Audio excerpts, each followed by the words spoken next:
Today we are diving into one of the most important chapters of class 10th history, nationalism in India. आपको लगता होगा कि भारत में आज़ादी की लड़ाई एक दिन में शुरू हो गई। Absolutely not. इस वीडियो में हम देखेंगे कि फर्स्ट वर्ल्ड वॉर ने इंडिया की इकोनॉमी और पॉलिटिक्स को कैसे बदला, गांधी जी ने सत्याग्रह का कॉन्सेप्ट कैसे दिया और खिलाफत और नॉन कोऑपरेशन मूवमेंट में अलग अलग लोगों ने कैसे पार्टिसिपेट किया।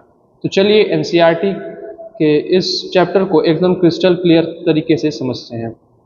सबसे पहली बात करते हैं फर्स्ट वर्ल्ड वॉर, जो 1914 से 1918 के बीच में चला था। 1914 टू 1918।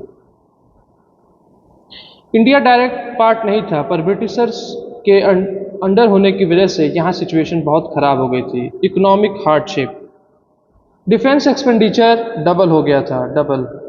डिफेंस एक्सपेंडिचर डबल हो गया था। वॉर लोड को कवर करने के लिए ब्रिटिशर्स ने कस्टम ड्यूटीज रेज किया और टैक्स को इंट्रोड्यूस किया। प्राइस राइज, 1930 से 1918 के बीच जरूरी चीज़ों के दाम भी डबल हो गए थे। फोर्स रिक्वायरमेंट, गांव में लोगों को ज़बरदस्ती आर्मी में भर्ती किया जा रहा था। फेमाइन एंड एपिडेमिक, 1918 से 21 के बीच में कॉप्स फेल हो गए थे और इन्फ्लुएंजा एपिडेमिक की वजह से लगभग 1.2 से 1.3 1.2 टू 1.3 करोड़ पीपल्स मारे गए थे। लोगों को लगा कि वॉर खत्म होने के बाद हार्डशिप कम होगी, पर ऐसा नहीं हुआ।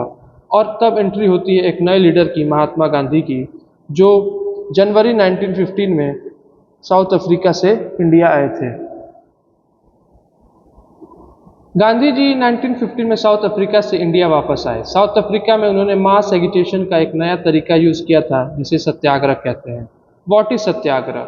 सत्याग्रह का मतलब है पावर ऑफ ट्रूथ और in the search of truth. Gandhi ji का मानना था कि अगर आपका कॉज सच्चा है तो आप इनजस्टिस के खिलाफ लड़ रहे हैं, तो आपका फिजिकल फोर्स की जरूरत नहीं है। नॉन वायलेंस यानी अहिंसा से ही आप ऑपरेसर के कॉन्साइंस यानी आत्मज्ञान जगा सकते हैं। Initial satyagraha in India, Gandhi ji ने चंपारण में, खेड़ा में और अहमदाबाद में सत्याग्रह किया। 1917 में चंपारण में peasants struggling against oppressive Indigo plantation के खिलाफ लड़ा। खेड़ा में पीजेंट्स ही के साथ लड़ा। क्रॉप फेलियर की वजह से जो टैक्स में बढ़ोतरी की गई थी, उनके खिलाफ ही लड़ाई लड़ी गई। और अहमदाबाद में कॉटन मिल वर्कर्स के साथ, जिनको हाई वेजेस के लिए लड़ाई लड़ रहे थे, इनको गांधी जी ने सहयोग दिया। द रॉलेट एक्ट और जलियांवाला बाग, इन तीन सक्सेसफुल मूवमेंट्स के बाद ब्रिटिशर्स ने 1919 में लाई रॉलेट एक्ट। इस एक्ट ने गवर्नमेंट को इनॉर्मस पावर दे दी। किसी को भी बिना ट्रायल के 2 साल तक जेल में डाला जा सकता था। इसे बिना दलील, बिना वकील और बिना वकील के भी कानून कहा जाता है। गांधी जी ने इसके खिलाफ रॉलेट सत्याग्रह स्टार्ट किया। हड़ताल्स और रैलीज हुई और फिर हुआ हिस्ट्री का सबसे हॉरिफिक इंसिडेंट, 13 अप्रैल 1919 को Jallianwala Bagh massacre. General Dyer ने क्राउडेड और इनक्लोज्ड ग्राउंड पर फायरिंग खोल दी। सैकड़ों निर्दोष लोग मारे गए। वायलेंस फैलने पर गांधी जी ने रॉलेट सत्याग्रह वापस ले लिया, लेकिन उन्हें लगता था कि एक बड़ा नेशन वाइड मूवमेंट शुरू करने के लिए हिंदू और मुस्लिम को एक साथ आना जरूरी है। द खिलाफत इशू, फर्स्ट वर्ल्ड वॉर के बाद ओटोमन टर्की हार चुका था। ओटोमन टर्की, और र्यूमर था कि खलीफा पर हार्श ट्रीटी इम्पोज की जाएगी। इस्लामिक वर्ल्ड के स्पिरिचुअल हेड को खलीफा कहते हैं। खलीफा। बॉम्बे में अली ब्रदर्स, मोहम्मद अली और शौकत अली ने खिलाफत कमेटी बनाई। उन्होंने गांधी जी से बात की और गांधी जी ने देखा कि ये हिंदू मुस्लिम यूनिटी का सबसे अच्छा मौका है। हिंदू और मुस्लिम की यूनिटी का सबसे अच्छा मौका है। सितंबर 1920 में कलकत्ता कांग्रेस सेशन में गांधी जी ने सभी लीडर्स को कन्वेंस किया था to start a non cooperation movement. अब आते हैं differing standards within the movement. Non cooperation movement जनवरी 1921 में शुरू हुआ। जनवरी 1921 में शुरू हुआ, लेकिन अलग अलग सोशल ग्रुप्स के लिए स्वराज का मतलब अलग था। मूवमेंट्स इन द टाउन, शहरों में स्टूडेंट्स और टीचर्स ने गवर्नमेंट स्कूल्स और को छोड़ दिया।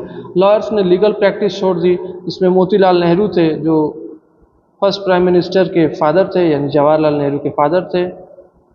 और CR दास ने भी अपनी वकालत छोड़ दी। Boycott of foreign goods, foreign clothes को जला दिया गया।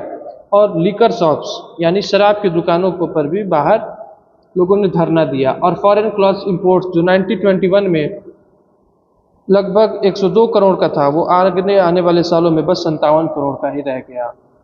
लेकिन ये आगे चलकर ये आंदोलन धीरे पड़ गया। क्यों? क्योंकि खादी क्लॉथ्स बहुत ही महंगे होते थे, एक्सपेंसिव होते थे, और सारे लोग इसे अफोर्ड नहीं कर सकते थे।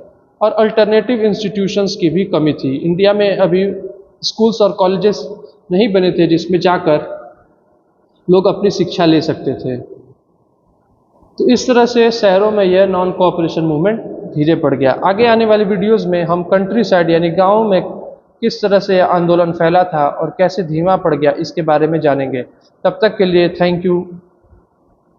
आपको ये वीडियो कैसा लगा प्लीज़ कमेंट और अपने दोस्तों के बीच में शेयर कीजिए। Always history.